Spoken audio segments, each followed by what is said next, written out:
It is already officially week 4 of the college football season. And in week 3, we saw some pretty amazing games. However, the week 4 game slate is the best in college football this season. We have so many top 25 matchups and rivalries, and this is just the best weekend of college football thus far. So let's start breaking down with the biggest 12 o'clock games. First up, we have a big ACC matchup between the Florida State Seminoles and the Clemson Tigers. In this game, the ferocious Florida State offense will have to travel to Clemson Stadium to take on the Tigers. And this game has huge ACC implications, so let's get into breaking down this game.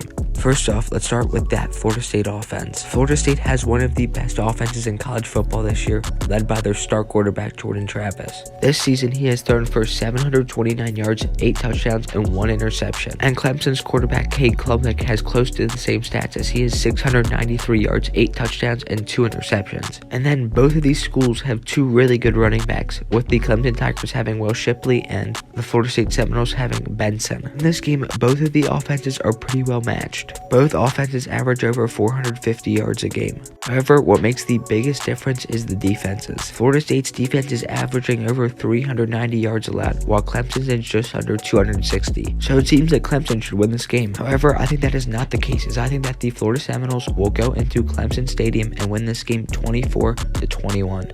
Next up, we have another huge, I guess you can say, conference game between the Oklahoma Sooners and the Cincinnati Bearcats. Oklahoma has to travel at 12 o'clock to take on the Cincinnati Bearcats. And this is actually a Big 12 conference game due to Cincinnati joining the Big 12 this season. However, with Oklahoma leaving next year, this is the only time they will play in conference. And I don't see this game really being close at all due to that Oklahoma offense. Oklahoma has an amazing offense led by their star quarterback Dillon Gabriel, who's thrown for 900 yards with 11 touchdowns and only 1 interception. However, what's surprising to me is that actually both of these offenses are averaging over 500 yards a game, and both defenses on paper are actually pretty evenly matched, as Oklahoma allows 290 yards a game to the Cincinnati Bearcats 300. However, I think Oklahoma just has too much to lose and too good of a roster, and I think they will easily take care of the Cincinnati Bearcats in a score of 45-24. Next up, we have 2 huge Pac-12 games at 3:30, but first let's talk about the Colorado Buffaloes versus Oregon Ducks game.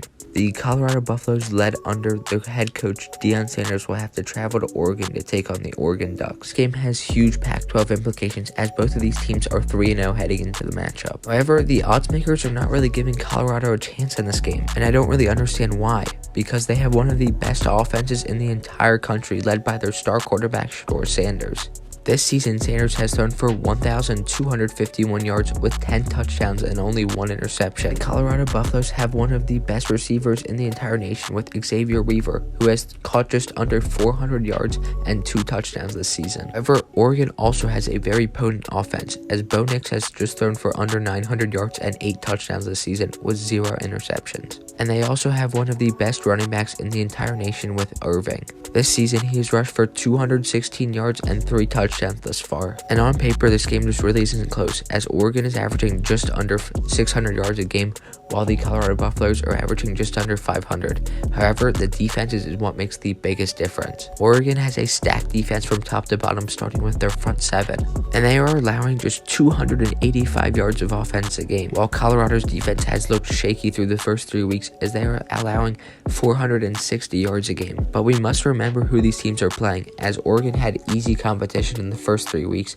and Colorado had some tough games. However, in the end, I don't really see this game being close, as I think that the Oregon Ducks will take care of business in a score of 42-27. The next 3:30 Pac-12 game is a huge one between the UCLA Bruins and the Utah Utes. UCLA will have to travel with their true freshman quarterback to the Utah Stadium. And this is a huge matchup, as both of these teams are 3-0 heading into the game. Utah is favored heavily in this game, however, I see it being much closer. UCLA has a much better offense than Utah right now, without Utah's star quarterback Cameron Rising. Chip Kelly is completely changing college football, as he is one of the best quarterbacks in the entire country, with Dante Moore, who is only a true freshman. This season, Moore has thrown for 615 yards, 7 touchdowns, and only 1 interception.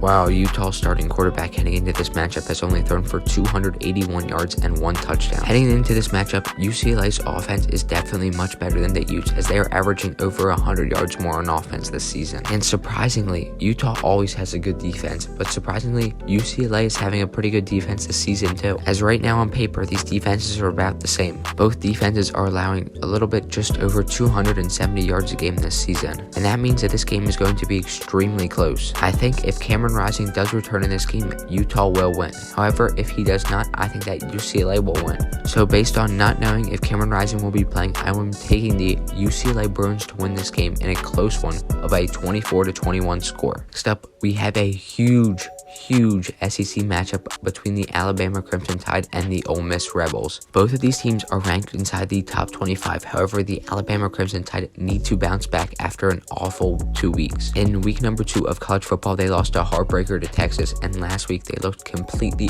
awful against USF, as they would only win 17-3. However, Alabama is home in this game, as the game will be held at Bryant-Denny Stadium, and Alabama is actually favored against the Ole Miss Rebels. And that honestly just doesn't really make sense to me, as Ole Miss has a much better offense than Alabama. Ole Miss has a star quarterback in Jackson Dart, who's thrown for 852 yards with 7 touchdowns and 1 interception this season. And this really doesn't look good for Alabama, as they don't even know who their starting quarterback is yet. Alabama has suffered awful quarterback play in the past 3 weeks of college football, and they are trying to find who their starter will be. However, I think Nick Saban will be smart enough to pick Jalen Milroe to start this game. And this season, Milroe has thrown for 444 yards and 5 touchdowns to 2 interceptions. And on paper, Ole Miss offense looks much better than Alabama's, as they are averaging over 526 yards a game to Alabama's just over 360 yards a game. However, what separates these two teams is the defenses, as Alabama always has one of the top defenses in the country, as they get the best talent. However, on paper, it doesn't really show that they have one of the best defenses, as they are allowing 310 yards a game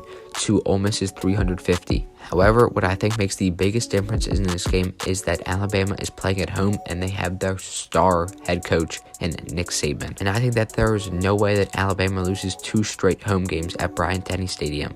So I am taking Alabama to beat Ole Miss in a very close game, 21-20. Next up, we have another huge Pac-12 game, as Oregon State faces off against Washington State at 7 p.m.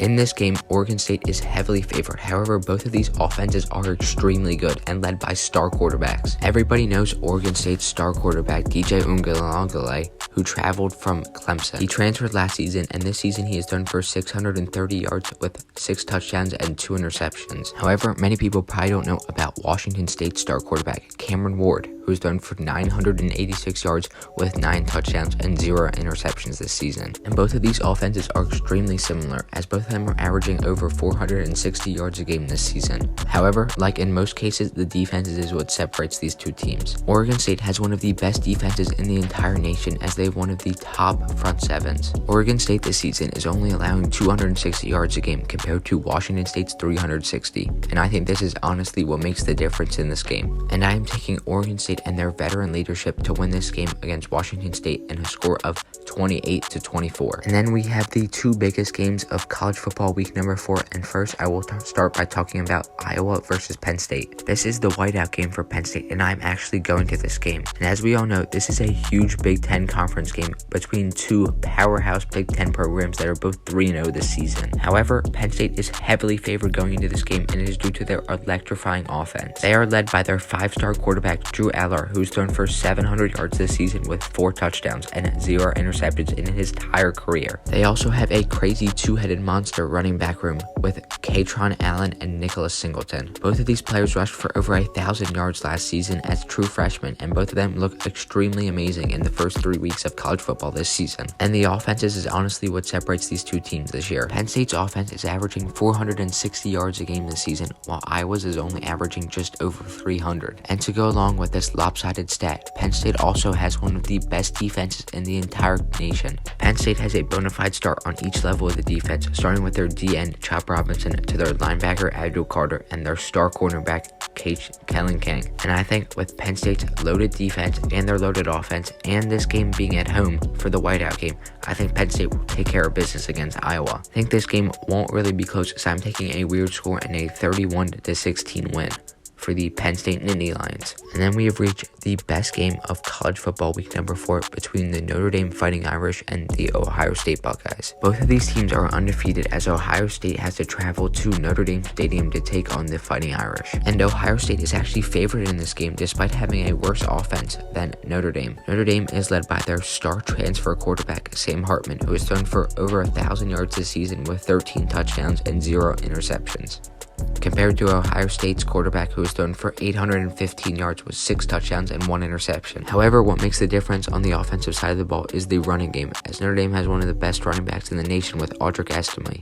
This season, he has already rushed for 521 yards with 5 touchdowns this season. However, in this game, both of the offenses are actually pretty evenly matched, and the defenses are pretty evenly matched too. This game really is going to come down to who wants it more, as both of these teams are pretty evenly matched from top to bottom. However, I think that Ryan Day will finally get over the hump, and he has to win this game to save his career. So I think that the Ohio State Buckeyes will go into Notre Dame and pick up a very close, gritty win in a score of 28-17.